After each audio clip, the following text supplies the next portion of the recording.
I've been doing a lot of thinking, and it's pretty clear to me that I have been putting too much on myself. I feel like maybe I am trying to practice master level skills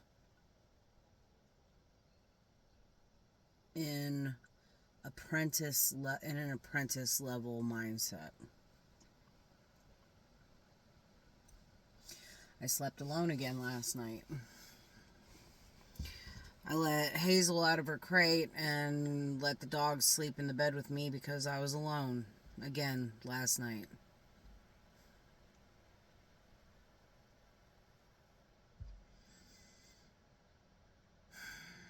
And last night I'm really struggling because I'm in a shadow spiral right now, like a really deep shadow spiral. I feel like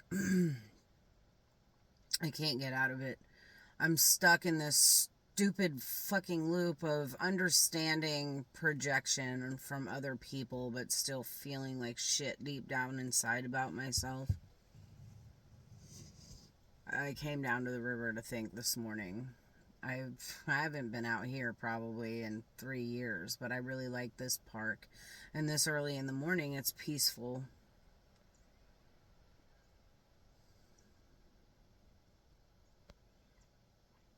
But anyway, I'm trying to practice master level skills in an apprentice mindset. So, projection.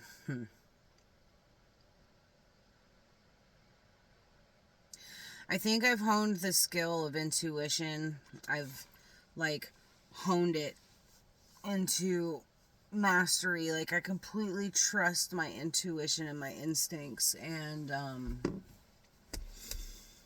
I know what it feels like when people are lying to me, and I know what it feels like when there's going to be a lie, and my natural inclination is to call out the lie, call out the bullshit before it's ever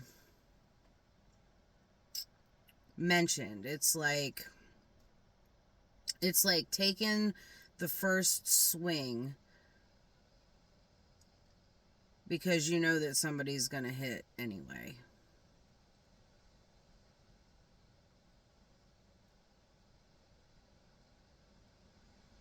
Like, I'm gonna get my shot in before you ever get close to getting your shot. And my nervous system has been riding that train for so long. And I don't know any other way of being because I've been constantly in defense mode for a very long time, my whole life. If you watched my 3-part series the other day about, what happened to me as a kid, at least I told the SA story. So my nervous system's been in fight mode forever.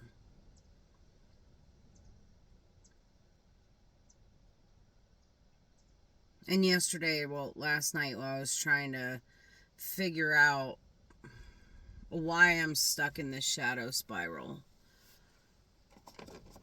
I recognized that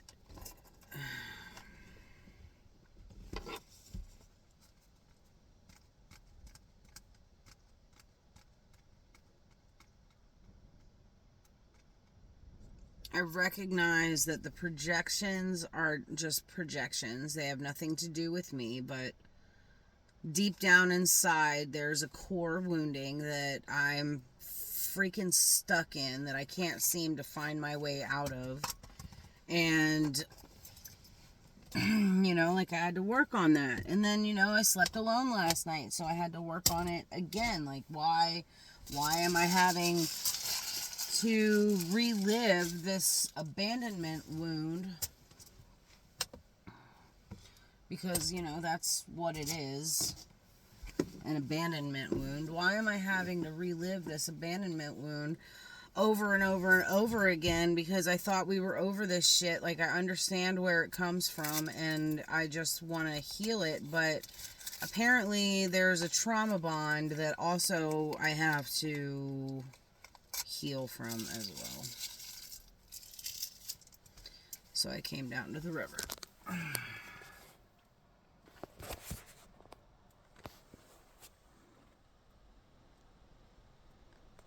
I came down to the river. I'll insert, I guess, the other video that I posted. I'll insert it here somewhere. So, I've been thinking about how trauma is only something that we can do to ourselves. And it starts when we're really little. So this is how I understand it.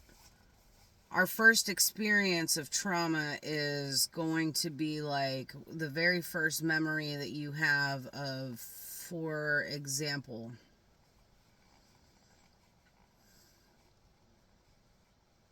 I was a latchkey kid. Like the last of that generation. And I was home with my brothers a lot by myself. Especially on weekends when we were with mom, because dad always had babysitters in the house. And after the essay, dad found a female babysitter with a couple of kids, and Sabrina, was like the best thing that could have ever happened to us. But so the last of the latchkey kids, right? Parents never around. That abandonment wound. You know, we have no concept of what God is when we're little like that. And the only thing that we can do is, you know, mom and dad, okay, for example, mom and dad, we've attached the label of God to them because they're are ever present, ever, or all knowing, all everything. We attach the label of God to our parents. So we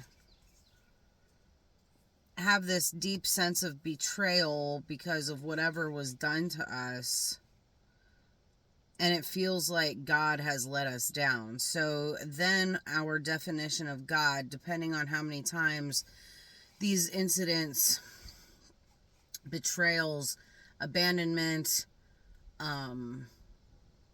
abuse, no matter how many times these things happen to us, our brain attaches the meaning of God let me down. And then as we grow older, we have this sense that, you know, God is supposed to be this ever-loving, ever-present, ever-knowing, all-knowing source of something in our lives. And, you know, we go to church on Sunday mornings and you know, the preacher's telling us one thing, and in our brain, we're like, well, that's not my experience.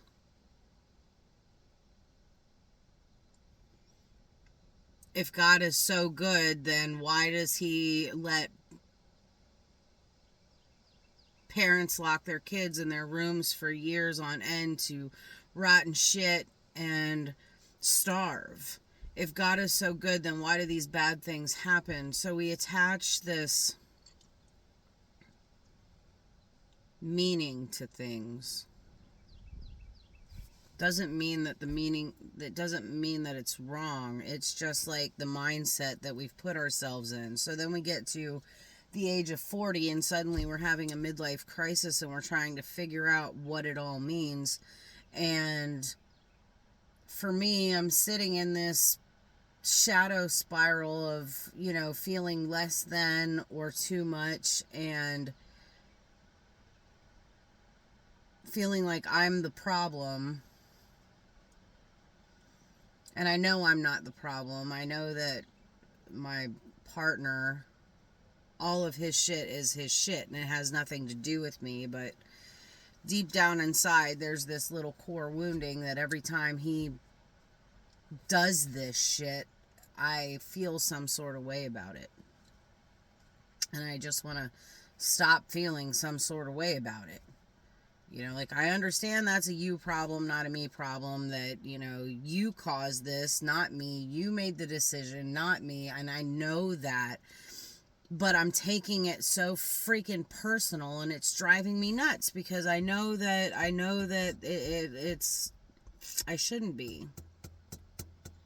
I know that I shouldn't be. So, what it all boils down to is I'm having a real problem with being present in my own life. I understand that how all of this works is through the practice of presence.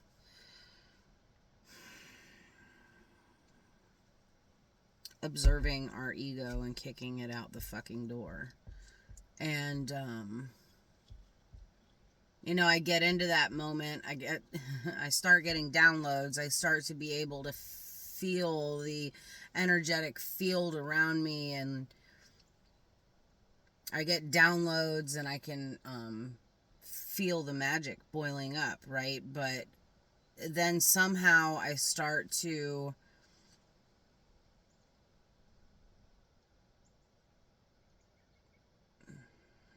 create scenarios, like I'm forecasting of what this looks like in the future. If I stay in this moment, I'm not really in the moment. I'm like out here in the macro trying to forecast like what this micro moment looks like right now and how it's going to expand out later. So I'm not really practicing presence.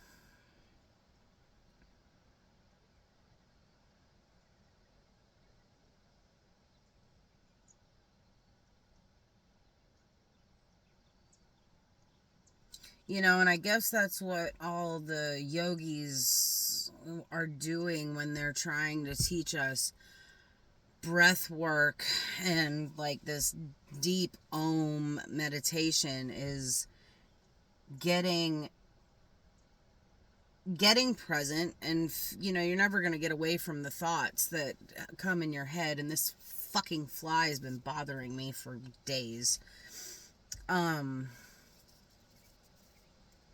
But healing the nervous system through coming back to center.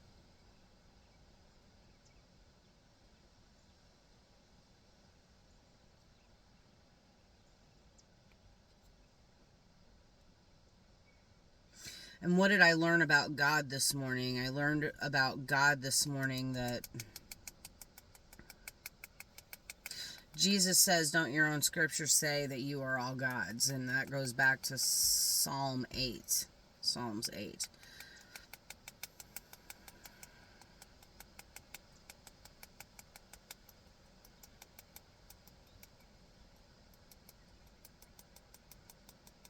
I'm not a god. Like, I don't have super fucking powers, and I can take that tree down with my mind and literally move that mountain over there with my mind. And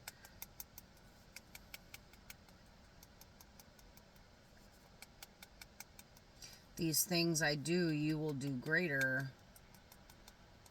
You know, and it was like unreal to me, this like supernatural ability. But I find, you know, that the Bible is allegorical, and these mountains are just, you know, moving mountains has nothing to do with literally moving rock and stone, but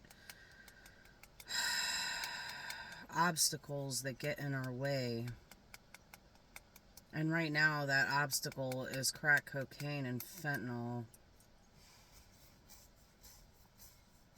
And the only way that I'm literally going to get out of this spiral is to walk the hell away from this situation. And every time I start to go, I get sucked back in. And it's because there's healing left to do. And I have to feel it in order to heal it. But when I start feeling, I become reactive.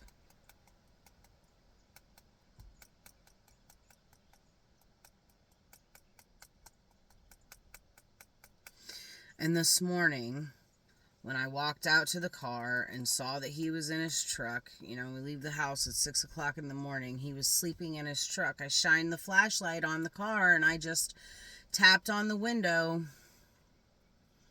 What? You need to get up. Well, what time is it? Time for you to get up. So I walked in the house and let the puppies out one more time, got everybody squared away back in their crates, and sat on the couch for a moment with it. And I come out to the car and I have this story of, oh, so-and-so who I was waiting on last night never showed up. And I actually don't even know if he showed up because I fell asleep in the front seat of the truck. Sure you did.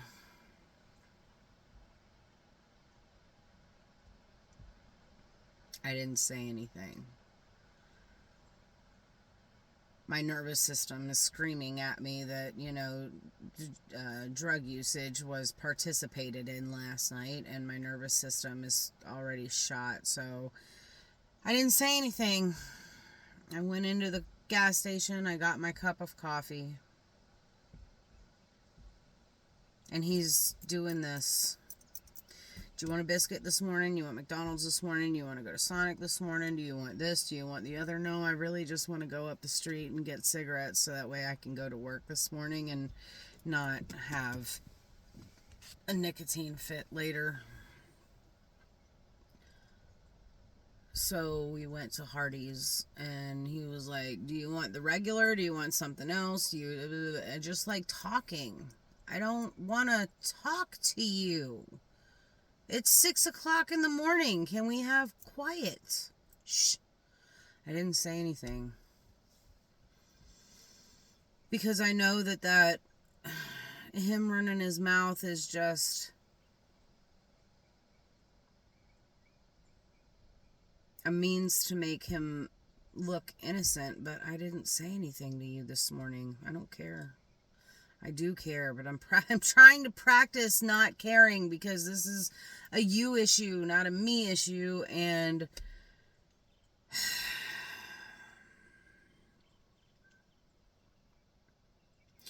we get down the road a little bit, and I said, look, I'm tired of waking up at 5:30 in the morning. I already don't sleep well. What's your plan to get your truck on the road so that I can go back to my normal life of not getting up until 7 and leaving for work at 8 o'clock in the morning instead? And what do you mean? What do you mean? What's your plan to get your truck inspected and on the road so I can drive myself to work without this? I didn't say it. Well, would you rather me give you money than get my truck on the road? No, Adam. What's your plan to get the truck on the road? Oh, I'm really sorry about last night. Well, this isn't about last night. This is about when the fuck are you getting your truck on the road?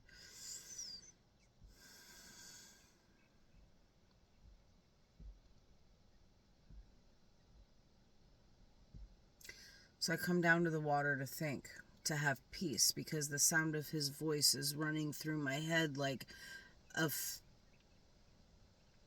cheese grater on a chalkboard. It's awful.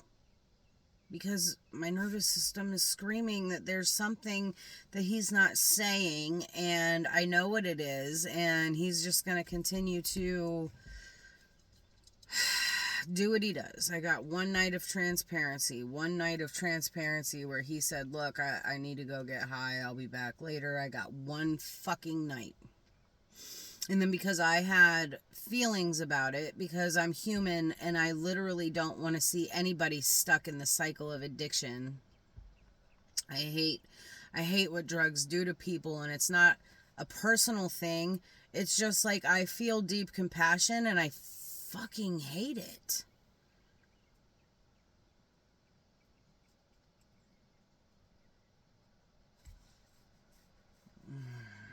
Trying to practice awareness and presence and mindfulness. So I came down to the river in 1941 on the clock.